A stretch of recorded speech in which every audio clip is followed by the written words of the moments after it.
Welcome to the I Am the Worst Parent Ever podcast with Nicole Merritt and Dr. Robert Zeitlin. Hey, Nicole. Hey, how are you doing, Robert? I'm doing great. So I've been dying to ask you a question. Can I ask it? Sure. Okay. One of the last times we spoke, you mentioned lizard brain. The lizard brain, yeah. So all I think of when I think of lizard brain is my 4-year-old son playing with his lizards, and he accidentally squishes them a little too hard when he's trying to give him a hug, and that's what I think of. Does he get a little lizard brain out? Yeah, I'm telling you, we're on hunts for lizards every day, but I have a feeling that you're talking about something different. Yeah, I'm talking about something different, but the little lizard brain, now I'm picturing that. That's going to be a new one for me. Thanks. Oh, it's really sad, right? Depends on how much you love lizards. So when I said lizard brain, I was talking about an idea I got from an author I loved, and now he's a guru and a mentor of mine, Seth Godin. And he basically pointed out something that I didn't realize was happening in me that had been happening my whole life, which was that I had all these great ideas, and I could have been great. I could have been a billionaire a million times over, try out any of these ideas. But instead, there's another part of me that was my lizard brain that was actually sort of protecting me from taking too big of a risk, from putting stuff out there and taking a chance. So before, you've talked about getting rejections when you've tried to submit an article to a website or a publication. And it's for me, the lizard brain would pop up before I'd even submit it and say, are you sure you want to do this? Remember that last rejection hit you really hard? It's the little voice that whispers in your ear. A good example is the other day I was out going for a run, and I'm getting back up to running. And so I'm starting to feel a little better. Last time I did this far, next time I did a little more. And, and then the other day I went out and I couldn't do anything. I ran for a little bit and I was completely out of breath. My heart was racing and I thought, this is it. I'm not even going to make it home. This is the heart attack that, is going to take me out. And, but I knew that wasn't true. I knew I was in good shape. And it's just sometimes it's too hot out, and sometimes this happens, or, you have a good run, a bad run. But anyway, in the past, my lizard brain would be you better stop and never run again. Right? This is dangerous. Get back home and eat some chips and get on the couch. Yeah. So that lizard brain is always operating in the background. That's what I was talking about, without going into more detail. But basically, anyone who's trying to do anything challenging, or especially create new things, you almost have to figure out how to deal with.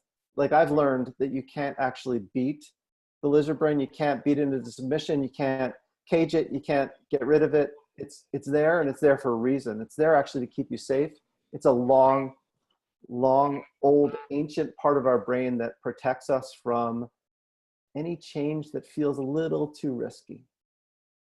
Okay, well, while you were talking, it made me think of a few things. So I feel and this is not to say I'm not some overly confident person. In fact, most of my life, and like I said, again, when I turned 30, I just became a little more self-aware, I guess. I have been self-conscious and just more of an introvert and a little awkward in social situations.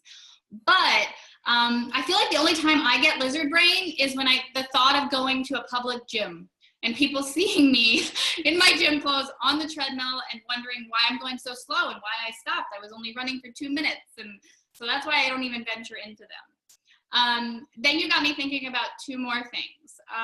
The big question is, how do we raise our children to not listen to their lizard brain?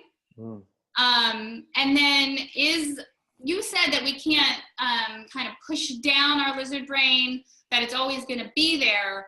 So how do you make it your, almost like your friend, or, keep your enemies even closer? For me, anytime that little bit of self-doubt or self-consciousness creeps in, it's you use it as a motivator. you know? And so I think we have to do that as the adults, and then we have to model that so that our kids grow up with kind of that mentality. I think that's perfect. I think we can stop there. That's awesome. No, I think the idea of not pushing it down, but actually, what's the saying? You know, keep your friends close, keep your enemies closer. Yeah. How do you make some room for it in your life when it's just the part that annoys you? It's like inviting the relatives that you hate over. Like, how do you do that? And how do you do that in front of your kids? Like, that's a level of transparency I think is really hard for a lot of parents. Right. I'm trying right now to think about a situation where maybe my lizard brain crept in front of my children. I mean, like something as simple as like when I went to talk to my daughter's school for their American Teaching Day, and I went to talk about writing, and you would think that, you know, speaking to 6 or 7-year-olds wouldn't be intimidating. But I swear, I was sitting in that hallway waiting for them to open the door for me, and my butterflies were going, you know? And I was like, what if I fall flat? Like, what if they don't think it's interesting? Or what if I'm boring? Or what if they start talking when I'm talking? And then, you know, I just, you know, and it crept in for like a second.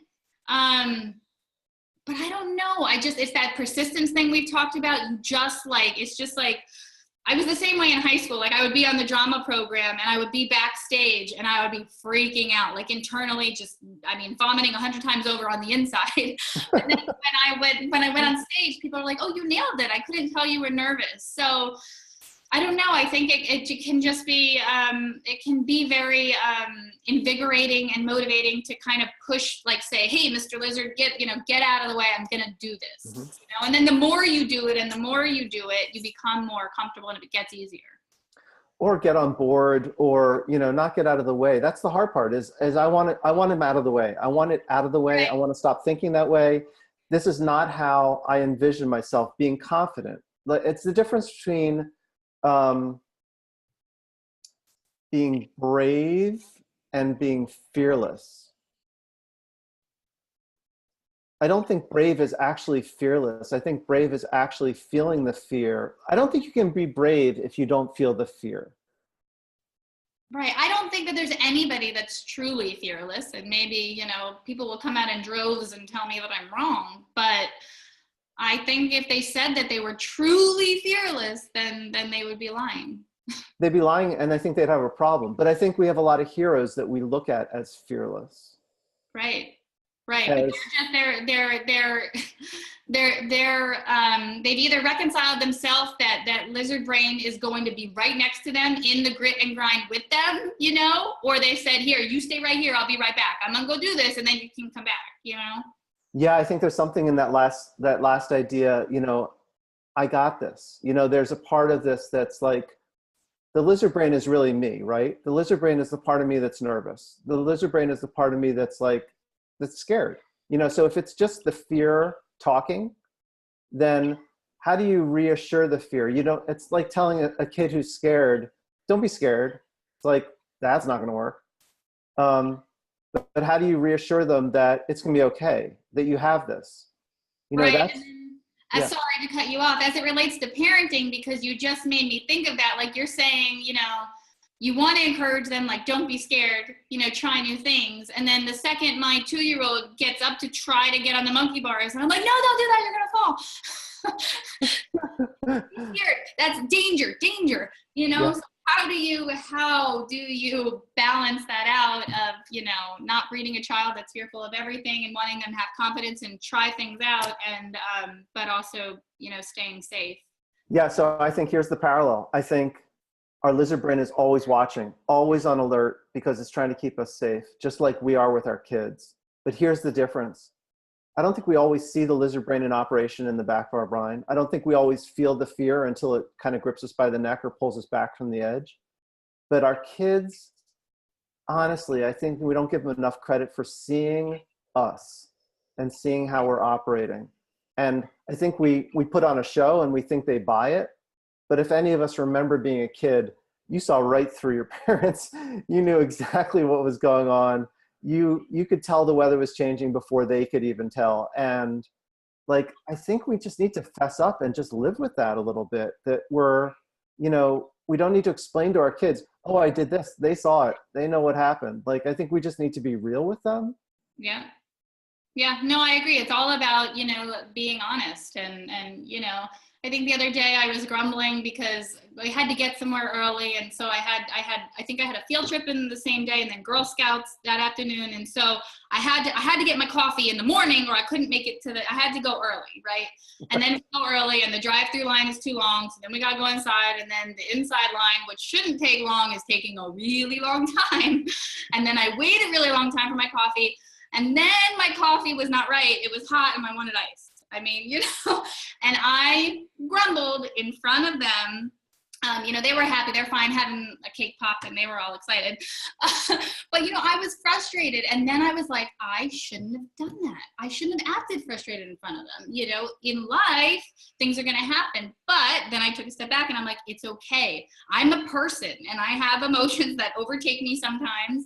And they're not always going to be the right one. And so when we got in the car and then I was like, yes, mommy grumbled. I probably, you know, shouldn't have said that, you know, whatever is the reason that it's taking a long time. It was my choice to go and it was a possibility, and, you know, so it's just being upfront and honest.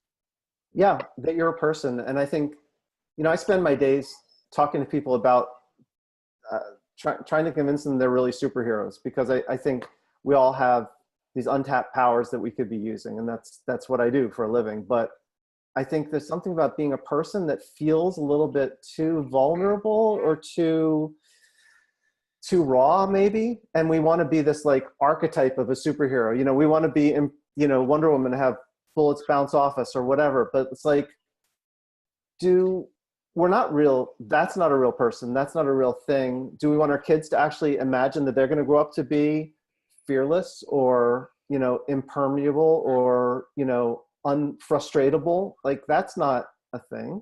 Right. You can want to be a superhero, but you don't have to want to be the Hulk or X-Men or whoever. You can want to be, you know, Robert the superhero and Nicole the superhero and your own superhero. And I think that's very, very important. Yeah, that's my pitch most days. Well, it's a good one.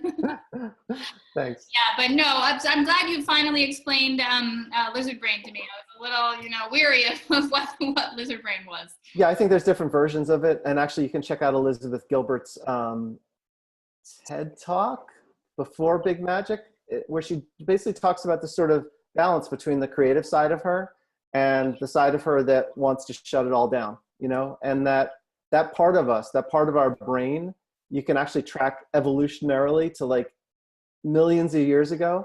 And so one joke that people have is that it's always at the back of the room with the light switch. It can always shut things off at a moment's notice. You're not going to outsmart it. It always has control over like powering everything down. And so, like you said, befriend it or tell it you'll be right back. It'll be fine. Or, you know, one phrase a friend uses is dance with the fear. Yeah. You know, how do you figure out a way to negotiate with it, but negotiate with it from a place of strength, you know, that I got this. I can, don't worry. I know it seems scary. You know, the first time I went into a yoga class, the first time I tried mindfulness, we talked about, you know, these were just overwhelmingly scary things that turned out not to be that scary, but I needed to go in to make that happen. And lizard brain, for one, was going to tell me, do not touch that knob. Do not take that first step. Right. I mean, and then I think, like how I said, when my example with the gym and stuff, and I think my lizard brain, and maybe for some too, it all is all, you know, judgment based or provoked fear of judgment. But you and I before how just, and it's, you know, I'm going to give my husband props on this one. He deserves props for a lot, but I told you that he told me, like, stop, I don't know, putting yourself on another level with somebody who is different from you. You're a doctor, you know, and then there's me, mommy. Everybody is human. And if I approach you and our conversation as just, it's a person to a person, so much great connecting can happen. Mm-hmm. But I got to get out of my own head. And so we do that. And we raise our children to feel the same way, that people are just people. A person is a person if they're in a wheelchair. A person is a person if their brain works differently from you. Everybody is just it's the whole Dr. Seuss, right? A person's a person no matter how small or how big. And it's just remembering that and keeping Lizard Brain right next to us, but only listening to him when we decide we want to. Right. I mean, we've talked about this, just our connection, like we're coming from different places, right? Yeah. Different ages, our kids are different ages, we have different experiences, but we have these set of strengths that seem to like fit well together. Like there's things that I could learn from you, there's things you could learn from me. And it's like, that's true across the gamut, whether it's the kid sitting next to your kid in kindergarten, whether it's the teacher in front of the classroom, whether it's the janitor. There's things that can be learned from everyone involved. But yeah, that self-comparison that you do at the gym, I think we all do at the gym, not to mention every time we walk out of our houses. Yes. But the weird thing at the gym is eventually you learn that everyone's judging everyone else, and everyone's, you know, really just worrying about themselves and how they look and what they're wearing and how much weight they're lifting and how long they're on there. Yeah, they care nothing about you and your outfit of choice. Right. Whether you're sweating too much, whether you're sweating too little, whether Right. you're there too much, whether you don't come enough, whether you know, Right. it's crazy. But we do this to ourselves. And I think, like we said before, about parents who can recognize that there's an inner voice going on as opposed to just like obeying the inner voice. That's a game changer when you can see it as an inner voice and recognize that there's something else going on here, as opposed to just obeying. Right. Like that, for a long time in my life, I simply obeyed. I simply said, oh, that must be a failure, so I'm going to call it a failure and feel bad about it. Like that was one way that my lizard brain kept me down for a long time. Yeah. Still tries to do that. When Right. things don't work out perfectly, you know, the first thought is, oh, not again. But I bet, and you could speak to this because your kids are older, but I bet you've raised your kids to, you've been, at least somewhat transparent with them about when you get nervous or when you struggle, and they'll be your first champion now. Yours are old enough to probably be like, hey, Dad, that wasn't a failure. Just keep going. That's exactly what happened, honestly. I don't know if I was transparent enough or they just became great kids. They make us look like good parents, but they are, you know, cheerleaders, and they're like excited when things are working out, and vice versa. You know, it's one of the cool things if you can do it right and it works out this way. And I know a lot of it is luck, but if it works out this way, you can get to the point where your kids are my kids' age, 19 and 22, where you can actually kind of be friends with them and not always in a parent-child relationship. And that's not to say, you know, they're, oh, this is my best friend, and like I can tell her any, you know, it's not like that. But like there's half the things that I exchange with both my kids at this point are sharing what they're learning about life, what I'm learning, you know, talking about new ventures like this podcast or things I'm excited about. And they want to hear that. You know, I think for a long time there, especially as teenagers, you know, tell us about your day over dinner. Once I started talking, they were like, Right. it was just so boring. I don't want to hear about another meeting or another report you had to write, or, you know, my dad's life is so boring. And maybe that's why I started to amp things up, because I wanted to make it sound a little more exciting. Sure. And just one thing you said, you know, that they were great kids, and they are, but you had something to do with that, and you need to know that. And no, I know exactly. I married the right woman. That's what I did. Oh, you just got brownie points there, sir. Yes, no, but you know, we say, and we call this podcast "I Am the Worst Parent Ever" because both you and I have talked plenty about how we have had so many moments on our journey, and so many more to come where we do feel like that. But when you can look at your child and be proud of the smile that they have, see them be proud of something they accomplished, whether or not it's a huge accomplishment on the scheme of things, something that they feel good about, then you've won. Then you're not the worst parent ever. And I think we all just need to remind ourselves of that. That's great. Well, this is a great conversation, Nicole. Thank you so much. Talk to you soon. All right, bye. Thank you for listening to the I Am the Worst Parent Ever podcast. Don't forget to subscribe so you won't miss an episode.